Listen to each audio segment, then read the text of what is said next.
Dim the lights. It's still not for the mainstream. I wrote it on the board. I hadn't mentioned it yet.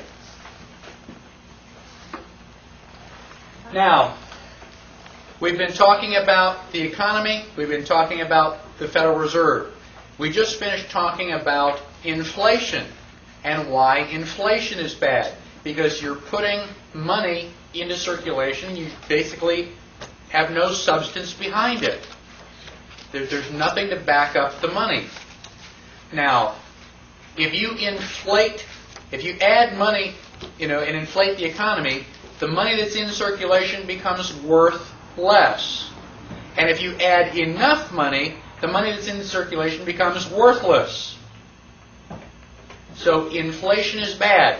Now, Alan Greenspan tells us that we need the economy to be inflated about 5%. Now, wait a minute. Why would that be true? If inflation is bad, why would 5% inflation be good? Well, if you woke up tomorrow morning and everything cost you twice as much, wouldn't you be a little bit concerned? I mean, wouldn't you, call your congressman and say, wait a minute, how did you guys do that to us?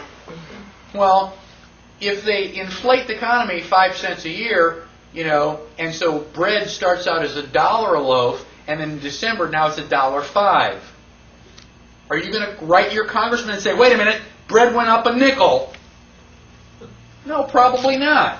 It's not enough to worry about. Well, then the next year is up to $1.10, and then $1.16, and so on.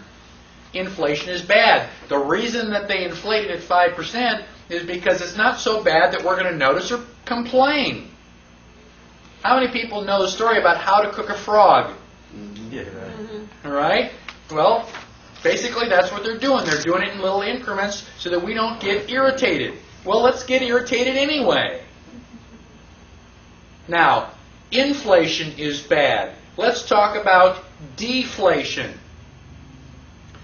October 1929, stock market crash. Oh, terrible, terrible stuff. Accident, right? No. The stock market crash was deliberately caused. You can read books on that. They deliberately caused the crash of the stock market. Now, if that was the only thing that happened, the stock market would have, been recovered in about, 3 months. Okay? No problem. Is the stock market crash caused the Great Depression? No. What caused the Great Depression? Anybody have any idea? They took the money out of circulation. They took the money out of circulation. They contracted the money supply. In October, the day that the stock market crashed, the amount of money in circulation was enough so that each man, woman, and child could have $2,400. So if you spread it all out, everybody would have $2,400. A year later, guess how much money was in circulation? $14.50 per person.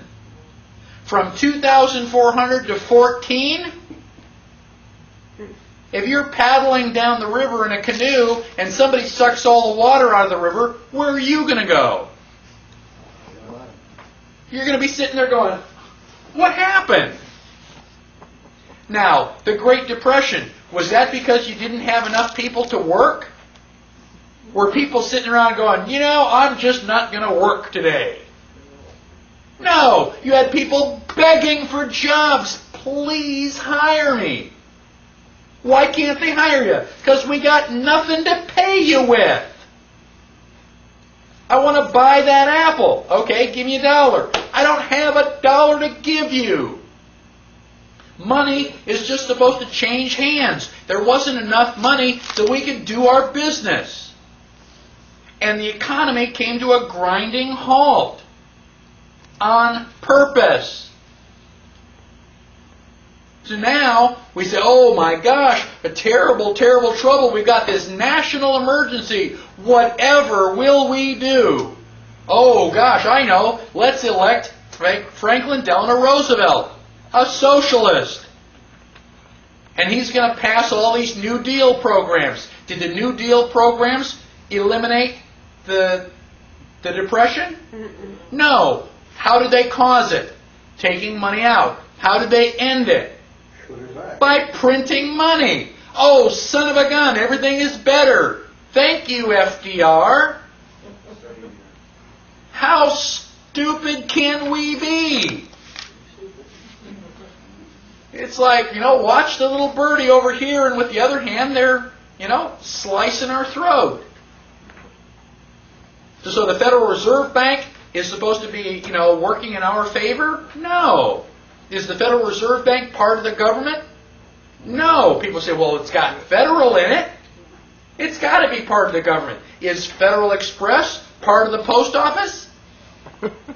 No. Just because it's got the word federal? Anybody ever order federal pizza? It's like, oh my gosh, this must have the government stamp of approval. How come there's no pepperoni? Just because it's got the word federal in it doesn't mean anything. And you can prove it to yourself. Go to the phone book. Go to the blue pages where all the government offices are. Post office, police departments and stuff. Show me Federal Reserve Bank. It's not there. Flip back to the white pages, find Federal Express, and you may be lucky enough to find it just, a couple inches away from there. It's a private corporation. It has never been audited. Now, why was Abraham Lincoln assassinated? Greenback. He got stood in front of the bullet. Now, Abraham Lincoln was fighting the Civil War, and he wanted money. You think bankers are willing to loan him money? You bet. You want that money? Sure thing, Abe. It's going to cost you 30%. Abe said, no. I've got enough problems on my hand with the war. I'm not going to make more by, borrowing your money at 30%. So Abraham Lincoln printed new money. He went back to Washington. He says, what am I ever going to do? And his treasurer says, print money. Article 1, Section 8, Clause 5. Coin money and regulate the value thereof. That's one of the things the government can do. So Abraham Lincoln printed money with green ink on the back. Up until then, money was black and white. Why did he put it on green ink? So you'd be able to tell which ones were which. So he printed a couple $1 million, put it in circulation, won the Civil War, and then started taking all those monies out. Anything with a green back was taken out of circulation. So for a short period of time we had inflation, but at least we didn't pay interest on it. And he pissed off the bankers because he wouldn't play their game. Bang! Everybody wants to know, whatever happened to JFK certainly was not Oswald. No. I mean, who can believe, you can't even get 3 bullets out of the gun that fast, much less aim. Anybody who's used a bolt-action rifle knows that. Now, on page 26, I've got a short commentary on just perhaps why JFK might have been killed. JFK decided to eliminate the power of the Federal Reserve Bank, to strip its power to loan money and start printing federal treasury notes. Start printing it by the government the way they're supposed to do. And that was with Executive Order 11-110. 11110. And I've got Executive Order 11110 listed right there. And it says, by virtue of the authority vested in me, by the paragraph such and such of May 12, 1933, okay, to issue silver certificates against any silver bullion, silver, or standard silver dollars in the Treasury, not then held for redemption. So JFK was going to give us our money back. 5 months later, somebody put a bullet in his head. Coincidence. Just a pure coincidence, I'm sure. Okay? That law, that executive order has never been repealed.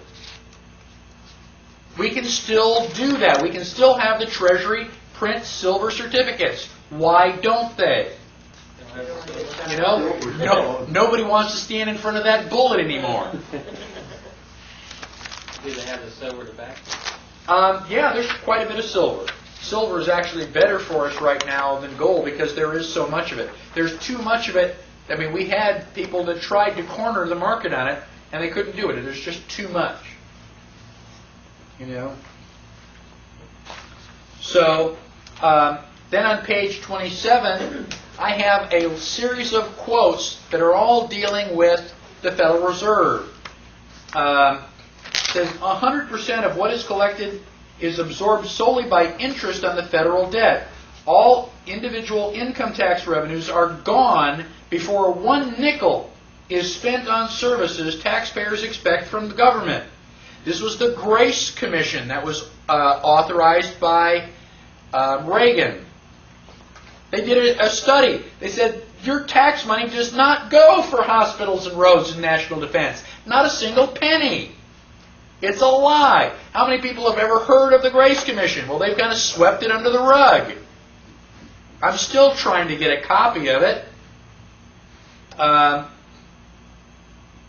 Daniel Webster said, of all contrivances for cheating the laboring classes of mankind, none has been more effective than that which deludes them with paper money. Thomas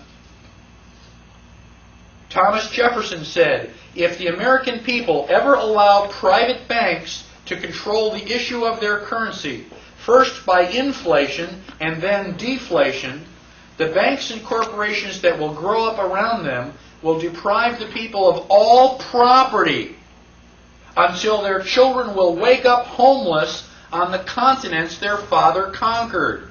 You're going to end up with spit. I'll let you go through those other quotes. Here's the President Andrew Jackson. You are a den of vipers and thieves. I intend to rout you out. And by the grace of eternal God, I will rout you out. And he did the best job of getting rid of the thing. Page 28 has other quotes. In the middle, Representative Louis McFadden said, the Federal Reserve banks are the most corrupt institutions the world has ever seen. There is not a man within the sound of my voice who does not know that this nation is run by the international bankers. And he was speaking in Congress. Congress knows exactly what's going on. Congress is not working out for your best interests. Now, how did all this happen? In 1913, the Federal Reserve Act was written, and the Federal Reserve started printing money. They were loaning money to the United States. We were obligated to pay our debts, our interest, in gold. We'll give you this paper. You have to pay us in gold. That happened for 20 years. In 1933, the United States went bankrupt. Now, I've met somebody who actually heard Franklin Delano Roosevelt say that live. This is not some history book. This is a person who heard it for himself. And on June 5th of 1933, FDR, our third guy, passed a joint resolution to suspend the gold standard. So Congress presumably passed a law that says you are not allowed to demand gold or silver. Up until then, you can say, I'll give you anything you want, but you got to pay me in gold. And FDR says, no, you can't do that. It's now illegal to demand gold. Says who? How can they make it illegal to demand gold? Do you have an unlimited right to contract? Yes. So how can FDR tell you what you can or cannot accept? But, whereas the existing emergency, which existing emergency are they talking about? The bankruptcy. The bankruptcy, the depression. Oh my gosh, the economy is terrible. Oh yeah, but you created that artificially. The existing emergency has disclosed the provisions of obligations which purport to give the obligee a right to require payment in gold or a particular kind of coin or currency or in the amount of coin in U.S. measured thereby, obstruct the power of Congress to regulate the value of money. So your rights are kind of a pain in the butt for us, so we're going to eliminate your rights. They can't do that. They didn't give them to us. They can't take them away. And this act is completely and totally unconstitutional. And down below, they say the term coin or currency means coin or currency of the United States, including Federal Reserve notes. So suddenly, worthless paper is now going to be traded the same as gold and silver. Isn't that wonderful? Page 30. In 1933, this is 1933. This is as it was happening. There were people awake, but nobody was listening. Congressman Beck, speaking from the congressional record. What does that mean? On the floor. It means on the floor. On the congressional record means that you can go to the archives and look it up. Don't take my word for it. Don't read the man's words yourself. Because I think of all the damnable heresies that have ever been suggested in connection with the Constitution, the doctrine of emergency is the worst. It means that when Congress declares an emergency, there is no Constitution. It means it's death. It's the very doctrine that the German Chancellor is invoking today. Which German Chancellor? Hitler. Hitler. So FDR did exactly the same thing that Hitler did. We bombed Hitler. We call him the worst, most evil man in history. But we're going to build a monument to FDR? Where's the logic in that? I have promised myself that before I die, I am going to go to Hyde Park, New York, and I am going to piss on his grave. Zoom in on that, would you? It says Chancellor Hitler is at least frank about it. We pay the Constitution lip service, but the result is the same. And so since March 9th of 1933, the United States has been, in fact, in a state of declared national emergency. My mother was born in 1934.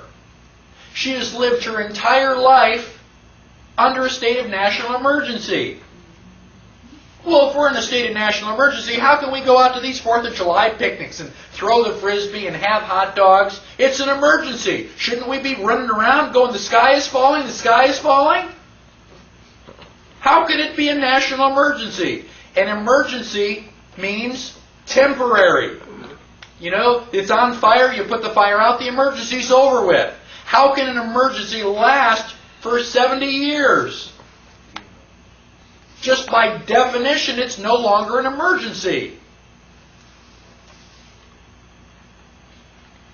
Now, the President may seize property, organize and control the means of production, seize commodities, assign military forces abroad, institute martial law, seize and control all transportation and communication, regulate the operation of private enterprise, restrict travel, and in a plethora of particular ways, control the lives of American citizens. Don't you feel special? And they have been renewing that emergency. Yeah. I guess in 1970 sometime they said, wait a minute, you can't have an emergency that lasts that long. The president has to reallocate that emergency every 2 years. And they do. Start writing Freedom of Information Acts and asking about all that. We need a president that's willing to say, the national emergency is over. Now, Mike, excuse me. You didn't mention about the confiscation of gold by executive order also. right. And then that's true. I'm trying to kind of... what he's asking about is the confiscation of gold. Basically, Roosevelt tried to make claimed to make owning gold illegal. Right. It's now illegal because you're hoarding it. You are an enemy of the state. You've got to turn in all your gold. And people did. Yeah, right. That's the funny part. It's like, why? You know, you got to jump off that cliff. No, I don't think I do. And what do? They put all of our gold in Fort Knox to keep it safe. Has anybody seen that gold? We've tried to get audits. Can you get anywhere close to Fort Knox? No, the gold's not there. All we want to do is we want to go in with a video camera. We want to see our gold. They don't let you in because it ain't there. They've lied to us again. How bad does it have to get before we do something? Page 31. I'm just going to go through these real briefly. We've got so much corruption in the United States, it's not even funny. World War I was deliberately started. I mean, everybody was all, happy. They were shaking hands, and somebody assassinated Archduke Ferdinand. Oops, there we go. Got everything in. U.S. was deliberately dragged in by sinking the Lusitania. World War II was deliberately started. And FDR got us into the World War II. How did he do that? Blockade the Japanese. Well, he was blockading Japan, Yeah. but he also created the Pearl Harbor travesty. Mhm. I'm going to make each of you admiral. You have a navy. One of the good things about a navy is that you got lots of boats, and boats can move around and zigzag. A moving target is hard to hit. Anybody disagree with that? Not only is your boat hard to hit because it's moving, it's hard to find. You can hide it in the ocean. Anybody fly across the ocean? I mean, if you have a boat out there, the boat's probably the only people who know where it is. Finding a needle in a haystack is easy compared to finding a boat in the ocean.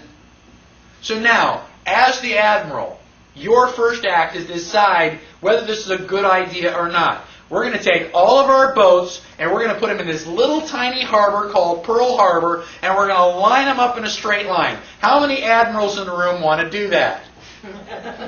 Not one. Why did we have our boats there in the first place? Because before he became president, FDR was also Secretary of the Navy. When he got elected president, he gave his admiral the order. He says, put all of your boats in Pearl Harbor. The admiral says, I will not. I'm an admiral.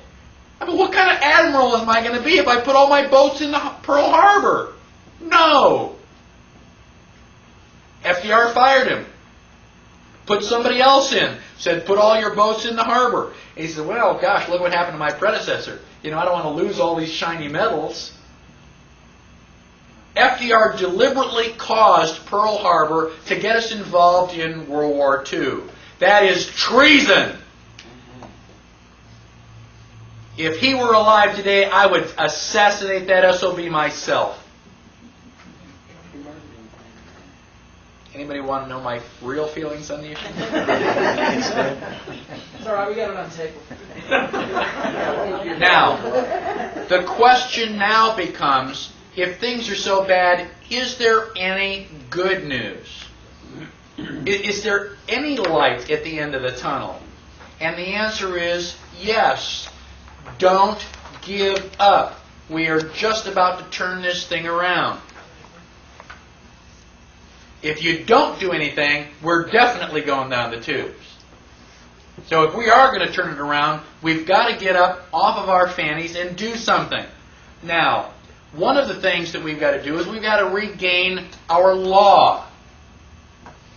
The third article of the Constitution is the smallest and it provides us with the least amount of protection. That's where we need to focus. So, join the Fully Informed Jury Association.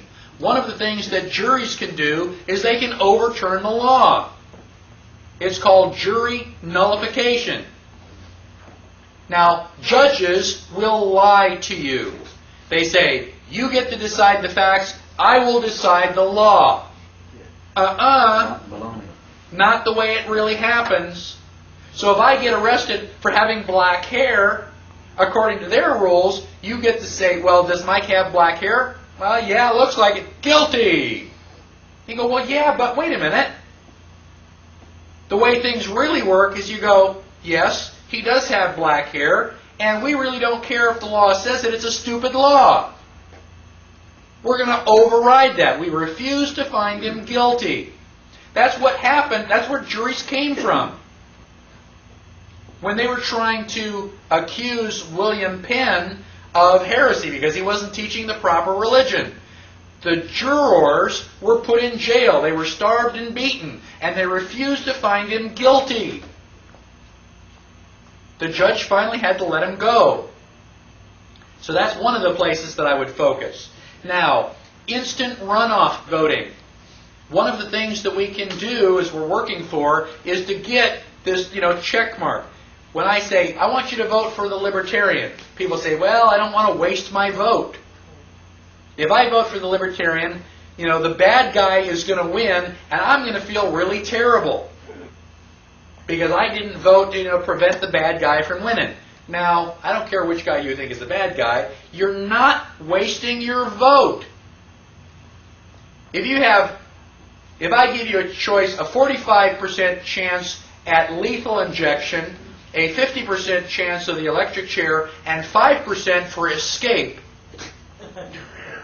what are you going to vote for? The electric chair because you're likely to win? What are you going to vote for? Escape. But it's only 5%. I don't care. It's the right thing to do. Now, with instant runoff voting, you get to itemize. This is my first choice. This is my second choice. This is my third choice. Now, you can vote for the guy you really want to vote for. And if he doesn't win, they will take your second choice and go for the guy so that, the bad one doesn't win. And now, when we start getting 20, 25, and 30% for the Libertarians, guess what? Things are going to change. I have a copy of Pretty Good Privacy. It's called PGP, and it's a software program that lets you scramble your email. You can scramble it up so that the CIA and the FBI cannot read it. Grandma's peanut butter cookie recipe is safe. Now, I won't go into too much detail, but we are now using 2096 bits of encryption. It would take a Cray computer just about 100 years to number crunch all the possibilities. By that time, Grandma's going to be dead, I'm going to be dead, and we really don't care about the peanut butter cookie recipe. The reason the FBI and CIA are upset is because they can't break the code. So if you have email, get a copy of PGP. Now, Mike, I was yes. pushing the tape. What were they upset about? Oh, Say that again? Why? The FBI? Yeah. The FBI and the CIA are upset because PGP works. You can scramble your email messages so well that they can't read it. And it just pisses them off. Well, why should they read it anyway? I thought I had a right to privacy. If you thought, do you write your love letters on the back of a postcard? No, not generally, because it's not for public consumption. It's only for honey bun. So you put it in an envelope so nobody else can read it.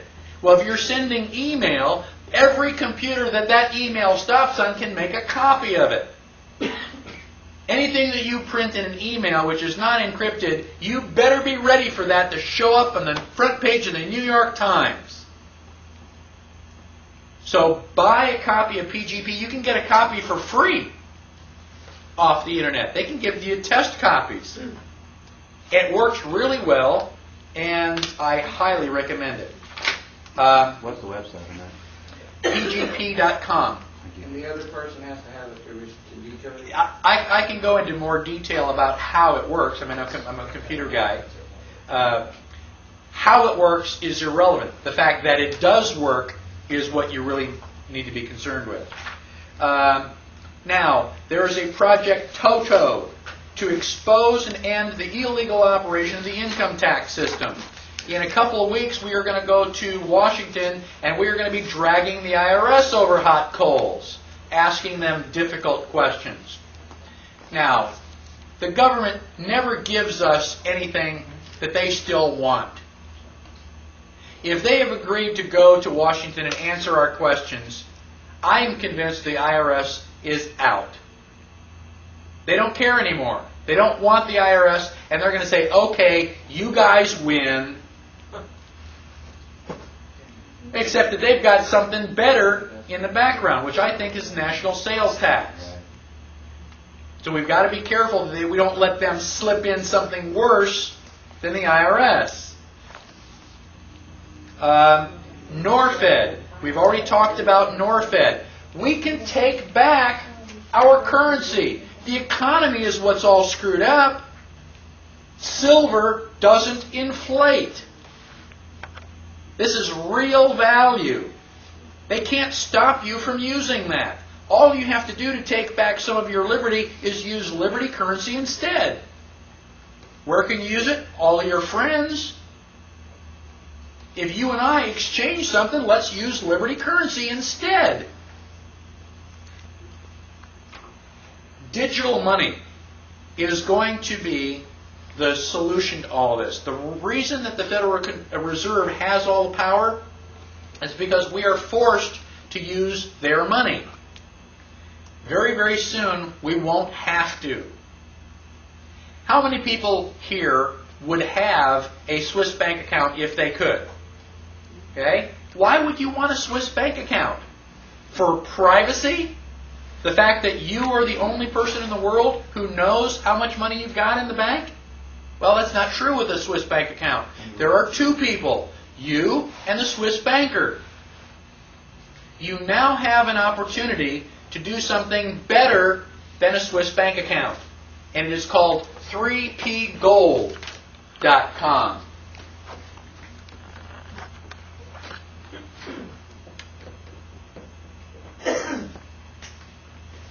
The 3 P's are privacy, protection, and profit. If I told you you could go out to the internet and get yourself a Swiss bank account, it's better than a Swiss bank account. A, because you don't have to travel to Switzerland. B, a Swiss bank account, I think you have to have like $25,000 minimum. This only requires a $1,000 minimum. And 3, there's only one person in the world who knows that you've got the account. You. The computer knows, but the computer's not telling. Now, how does this work? You want to sell me a book. You tell your account, I'm about to get money. Somebody's about to give me $100. The computer will send you one of these encryption scrambles. You look at it, it just looks like nonsense. And you give that to me. Well, I can't read it, but I give it to my account and I say, I want to send $100 to this scramble, whatever that is. So the money disappears from my account and shows up in yours. I have no idea where it went. And then you send me the book. Now, if I'm calling myself George, you don't know who you sold the book to. All you care about is that you did sell the book. Now, how many people in the world know that a transaction took place? 2. Me and you. And I ain't telling. Right now, 3P Gold is like trying to sell somebody the very first fax machine. Imagine being a salesman. I've got this really great machine, and you put the paper in here, and it dials the phone, and it comes out someplace else. You go, great. Who can I send it to? Well, nobody. I mean, you're the only one. It's like, well, then why would I buy one? Well, where did they first go show up? Well, somebody like Ford Motor Company said, well, we'll buy 2 of them. That way, the secretary doesn't have to run back and forth. It'll save time. Well, then General Motors buys a couple. You go, oh, wow, so we can fax something to General Motors too? And then pretty soon somebody else and somebody else and somebody else. Now, fax machines are ubiquitous. I mean, people have them in their study. I've had people say, I don't want your email address or your phone number, I want your fax number. Fax machines are all over the place. You can fax something to anybody, practically. Now, how many people had email 10 years ago? Me and Jim and maybe 2 of my geek buddies. Email? What's that? Now, who has email? Everybody has email. 12-year-old kids have their own email. My mother has email. Even the homeless in Houston know? the public library. Everybody's got email. In 10 years, email is everywhere. Why? So we can send stupid jokes to each other. Isn't that great? Grandma's peanut butter. It's like, oh yeah, Grandma's peanut butter cookie recipe. So in 10 years, we have everybody's got email for something stupid like jokes. Now, if I told you that you could get this 3P Gold account now, and and you do these secret accounts, you can buy somebody for something in Russia, and it's a secret. Any money that you take out of the bank and put in 3P Gold, can the IRS get to it? Get to what? I don't know what you're talking about. Account? No, I don't know anything about an account. Is that guaranteed? What's that? Is it guaranteed? As long as you don't forget your password. They tell you right up front, do not forget your password. Don't call us, because we can't figure it out. It's all encrypted. Could you have like your paycheck direct deposited or something like that? Eventually, not yet. Does it draw interest? That's the 3P Gold. Protection, privacy, and profit. And they haven't got it completely up to speed yet, but what they're going to allow you to do is do investments. Just like the stock market. And the stock market here in the United States is controlled by the SEC. If you do trading on the world market, you don't have that limitation. You can get big percentages outside of the stock market. And so that will eventually be relatively profitable. But yeah, you can draw interest on all this stuff. Now, admittedly, there are only like 2 or 3 of us that got them. It's going to be hard for a while to find anybody that can transfer it. But if we can get email in 10 years, how fast do you think we can get 3P Gold? You send an email to everybody that you send jokes to, go, hey, wow, man, this is really great. 5 years? 4 years, maybe? How similar is that to the, there's another website called eGold? eGold Yeah. is similar in concept. Unfortunately, eGold is here local. They don't do any auditing. And I mean, it's a good idea. I don't think anybody's, but they have been raided by the IRS already. I don't think that they've taken anything, but they've been hassled. 3P Gold is offshore. It is not in U.S. jurisdiction. So what's the IRS going to do? Well, Clip the feed to their provider. What's that? Clip the feed to their provider. Yeah, well, so it's offshore. I know the man who's helping to organize this personally. And he's either really telling the truth or I am a terrible judge of character. If I had more money, I would put it in 3P Gold. I mean, I've got an account. But, it doesn't do anything right now. It's that, one and only, federal fax machine. Well, while it's sitting there doing nothing, is it still drawing interest? I think so. I mean, I wasn't even concerned about that. I didn't even ask. But you can go to 3P Gold and check. So as this becomes more and more prevalent and more powerful, then who's going to use Federal Reserve notes? Why would you? You know about the kid that used to take his ball and go home? Well, it's his ball. We can all just leave the field. We don't have to use these anymore. So the Federal Reserve may be there, but it's not going to have any authority. There's nobody playing. Bye. We leave. Thank you very much. I'll get one. You could just pay me out of boredom since you don't. There have you go. to pay. I'd love to do that. I'd be willing to transfer money back and forth. Go out and get a 3P Gold account. We'll use it instead of email. Okay? So, When you pay for your seminar. right? That eventually I'm going to be doing that. So digital cash is something that is just around the corner. There's nothing that the government can do about it. This is absolutely wonderful. When the printing press came out, you know, the governments and churches in charge weren't real happy about that. Because up until then, I'm telling you what the Bible says. Oh, really? Now we can print the Bible and you can read it for yourself. You go, hey, you know, you've been pulling a fast one on me. That's not what it says. So they didn't like the printing press. What did they do? They went out and they started burning books. Were they successful? Had we eliminated books? No, because we were printing them faster than they can burn them. There's not a damn thing they can do about it. And there's not a damn thing they can do about 3P Gold. It's going to happen whether they like it or not. And the faster we make it happen, the better off we all are going to be.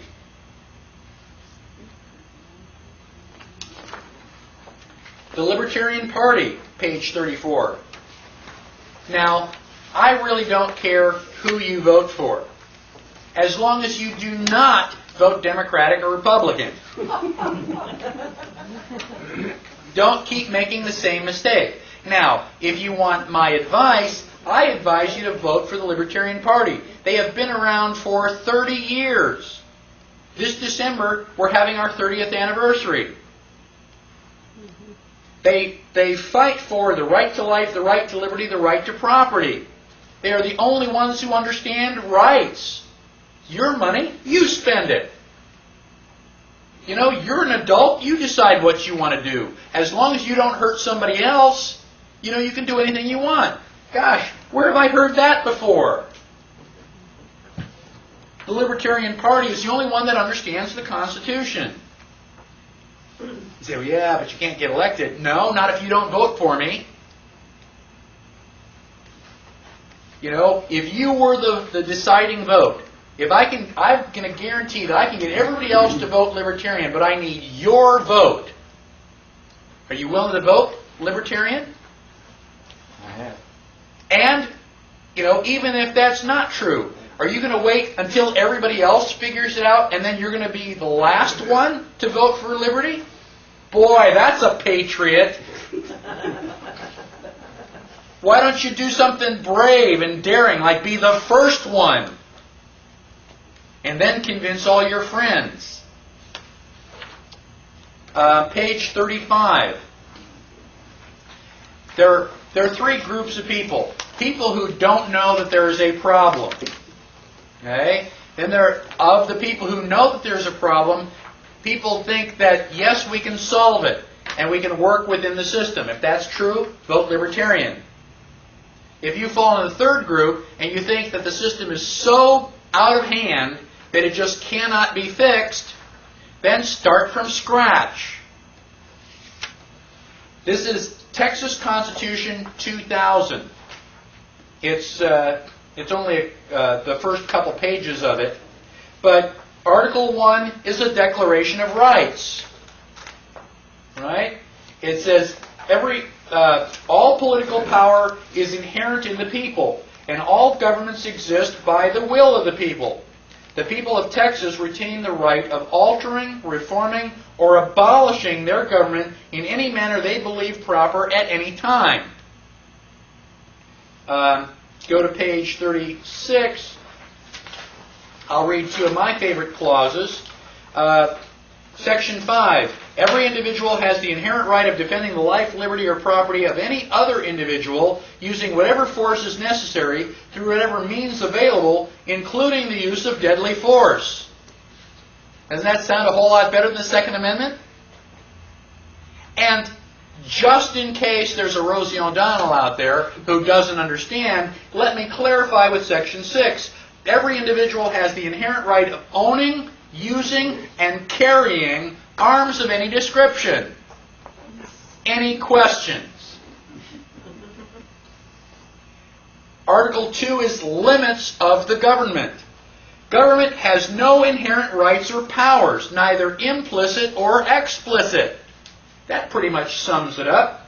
And you go through, government shall never, government shall never, government shall never, government shall never.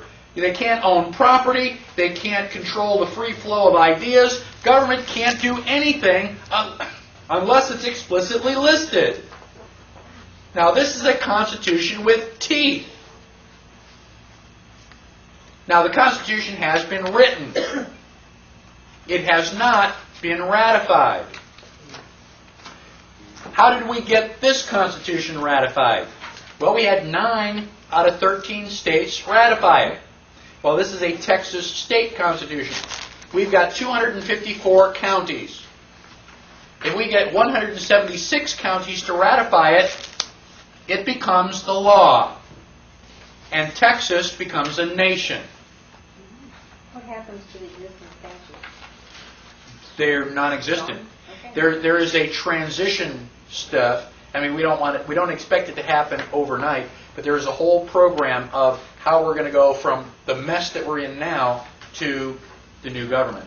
And I give you the website for that, tcrf.com, Texas Constitution Ratification Fund, and you can read, I think it's about 22 pages. First time I read it, it made me weep. When you said it goes from a country to nation, I'm not ready to think. I know Bill knows a lot about it. Are you talking? Are we pulling out of the U.S. as a nation, or you mean we would become sovereign again, like we should have been all along as part of the U.S.? No, we would be separate from. Literally, you're 49, we're 1. Still Yes. Okay. Yes, and Texas is not the only one doing that. The sovereign nation of Hawaii is very, very close. Alaska, Arizona, Idaho, and Montana also have very strong. Just remember, the last time the United States tried to do this, or part of the states, we ended up a civil war over it. I understand, and there's a lot of debate as to whether or not that would happen. I personally don't think it would go that far. But, I mean, if it did, send me to the Alamo, lock and load. Got half the arms in Texas anyhow. That's right. Now, those are some of the things that I think that you should know about, and I think that they should, improve your outlook. Now, starting on page 39, I have a list of reference material. Obviously, we haven't covered anything as much as we would like to. Hopefully, you will start doing your own research. And I've tried to leave breadcrumbs for you to say, gosh, go here. You don't have to search through the entire library. Now, I've got a list of books, a list of videotapes, audio tapes, and websites. Now, every book, audio, and video on this list I have read, watched, or listened to. It's not just because it's got a snappy name. I've been studying the Constitution for 18 years. Now, the websites, I don't have as much. I didn't go through every single website, every single page. So there may be things on the websites that, I don't agree with completely. But they are all, for the most part, as far as I know, very strongly, pro-liberty.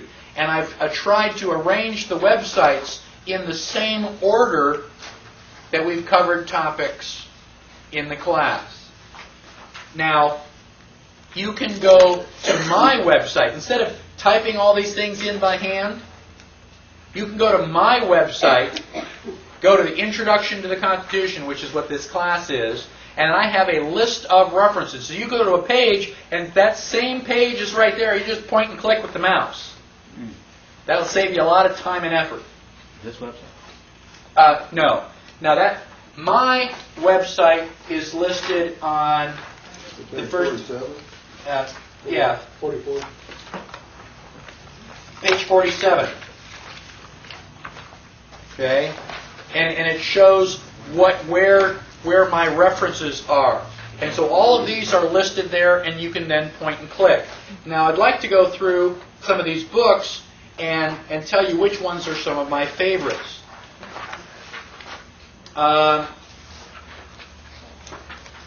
Okay, the Global Sovereign's Handbook, page 39.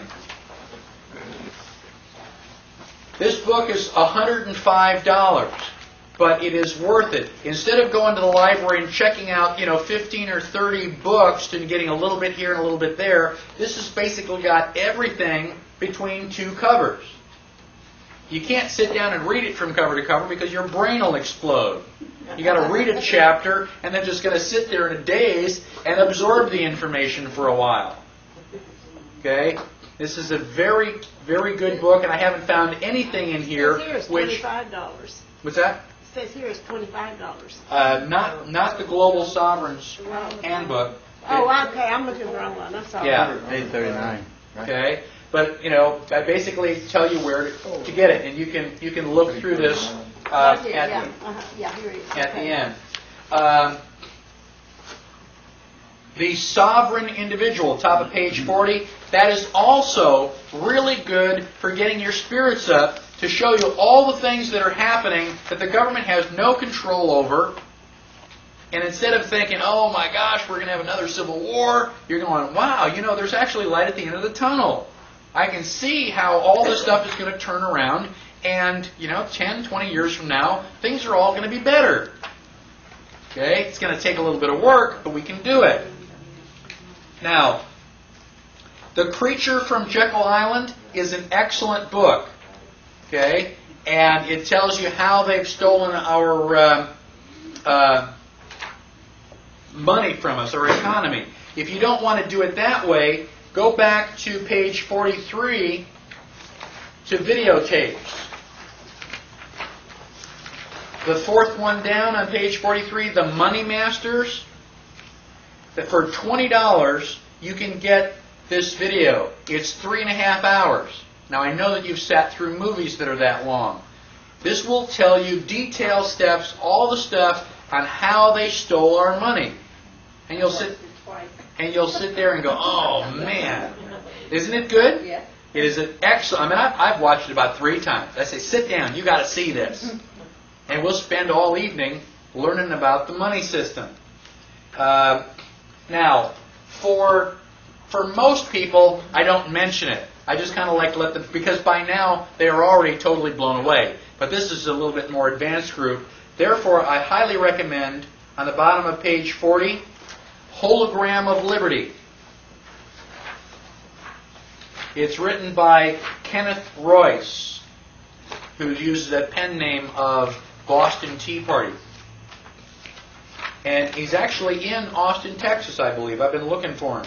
But this book goes through the idea, the possibility that the Founding Fathers weren't trying to protect our rights, that they deliberately made Article 3 really small so that they couldn't have their strong central government, in 1789. So they decided to just set it up so that eventually they would have this strong central government. And I thought that sounded a little bit bizarre until I read the book. He makes some really strong arguments for it. Page number, please. That was at the bottom of page 40. Thank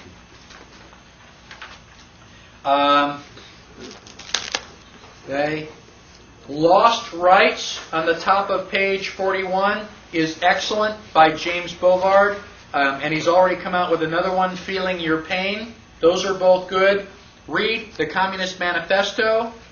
You have to know what the enemy is doing. And I also have a book here. I don't know why it's not on my list, but it's the ABCs of Socialism. It's a real thin book, but basically you got to figure out how they're screwing you over before you can fix the problem. Okay, that's the last of the books. The videotapes, The very first videotape, 1776, is excellent. It is a musical, and it seems a little bit strange to have Benjamin Franklin and Thomas Jefferson dancing, but, okay, you can get over that a little bit. And it talks about how all the stuff they had to go through to get the Declaration of Independence signed. When you realize how close we came to not even being the United States. It really is an excellent thing, and to the best of my knowledge, it is historically accurate.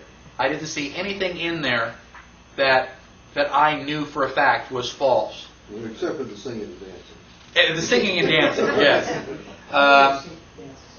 Money Masters, Waco, the Rules of Engagement. I have a video on the 10 planks. I think you've already seen that. Now, audio tapes. We're on page 45. If you want to start learning about the Constitution, go to Barnes & Noble and get this series. It is by Knowledge Products, and it is narrated by Walter Cronkite, the most trusted man in America.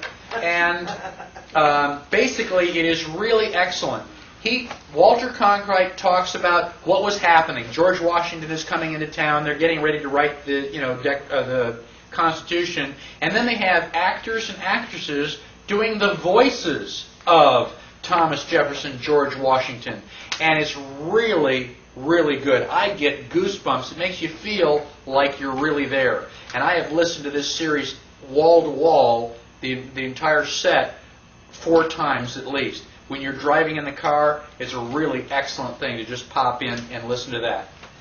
Another excellent series is audio archives from Reality Zone. The guy who wrote Jekyll from The Creature from Jekyll Island is responsible for all of these tapes. Edward Griffin, and they're on different subjects, and I've got those listed. One of my favorites is I was a spy for Joseph Stalin. I mean, this guy lived it. And when you find out all the things they were doing, man, it just sends a chill. I mean, it's even more exciting than some of the James Bond things. So those are all really good. And also, if you have friends that are not quite as extreme as you are, and you don't want to scare them, by giving them all this stuff right up front, I strongly recommend How Tyranny Came to America by Joseph Sobran. You can get the audio tape for $5, which is pretty good. You can also download the text and just print it. You can have people read it. My parents think that I'm an extremist and a radical. They're paranoid that I'm going to get shot. But I gave this to them, and they went, "Oh, wow, yeah. We can see, basically what you're talking about." So that's a really good starter tape for any of your friends. And then the rest are websites. Basically, the best that you can do is basically do your own research. Find out whatever interests you. If you're interested in allodial title, or you're interested in taxes, or you're interested in the right to travel, there's a lot of stuff out there. And a lot of these websites point you to other websites. So the information is available if you want it. All you have to do is go out and find it. I want to remind you once again that now that you've attended the class, you are welcome to attend any future class for no additional charge. There's a lot of information, and if you want to just sit through it again, each one is unique. I try to throw in different anecdotes, different times, and different explanations. But I have enjoyed it. I appreciate the fact that you've all been here, and I hope that you found it very helpful. Thank you. Let's see a show of hands. If he gets a level 2, who will attend? All right, I'll take gold, silver, not even a problem. You can't ask for gold. That's illegal.